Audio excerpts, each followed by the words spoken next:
India അവസാനമായിട്ട് T20 world cup നേടിയത് 2007-ലാണ്. 17 വർഷത്തെ ചരിത്രമാണ് ഇന്ത്യ തിരുത്തി കുറിച്ചത്. ധോണിക്ക് ശേഷം രോഹിത് ശർമ്മ ആ കപ്പ് നേടി.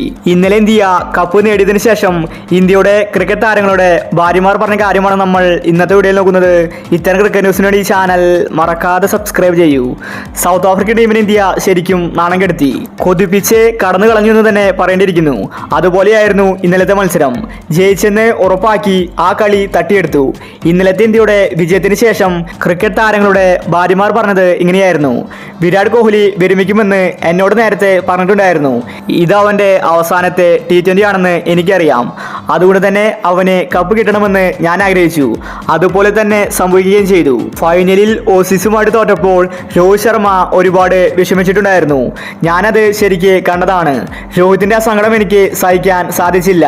ഞാൻ രോഹിത്തിനോട് പറഞ്ഞിട്ടുണ്ടായിരുന്നു, ഉറപ്പായിട്ടും അടുത്ത വർഷത്തെ T20 വേൾഡ് കപ്പ് നമുക്ക് ലഭിക്കും. അതുപോലെ തന്നെ സംഭവിച്ചു. എൻ്റെ രോഹിത്തിന് T20 വേൾഡ് കപ്പ് കിട്ടിയിരിക്കുകയാണ്. ഇതിലും വലിയ സന്തോഷം എനിക്കിനി കിട്ടാനില്ല. സൂര്യയുടെ ആ ക്യാച്ചാണ് കളി തിരിച്ചത്. സൂര്യ ഫൈനലിന് ഇറങ്ങും മുൻപ് ഞാൻ അവനോട് നല്ല രീതിയിൽ സംസാരിച്ചിട്ടുണ്ടായിരുന്നു. എന്ത് വില കൊടുത്തും ഈ T20 വേൾഡ് കപ്പ് നീ സ്വന്തമാക്കണം. അവൻ ഞാൻ പറഞ്ഞതുപോലെ തന്നെ ചെയ്തു. വേൾഡ് കപ്പ് എനിക്ക് നേടി തന്നിരിക്കുകയാണ്. ഞങ്ങളെല്ലാവരും ഇപ്പോൾ ഹാപ്പിയാണ്.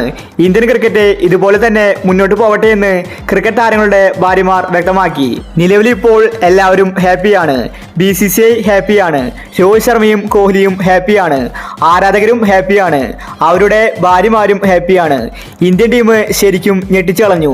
തോറ്റ മത്സരമാണ് തിരിച്ചു പിടിച്ചത്. അതുകൊണ്ട് തന്നെ നേരത്തെ വിജയത്തിന് ആവേശം കൂടുതലായിരുന്നു.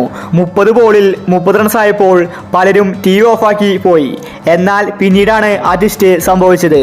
ക്രെഡിറ്റ് കൊടുക്കേണ്ടത് ബുംറയ്ക്കും പാണ്ഡ്യയ്ക്കുമായിരുന്നു. അപ്പോൾ ഇത്തരം ക്രിക്കറ്റ് ന്യൂസിന് വേണ്ടി ഈ ചാനൽ മറക്കാതെ സബ്സ്ക്രൈബ് ചെയ്യൂ.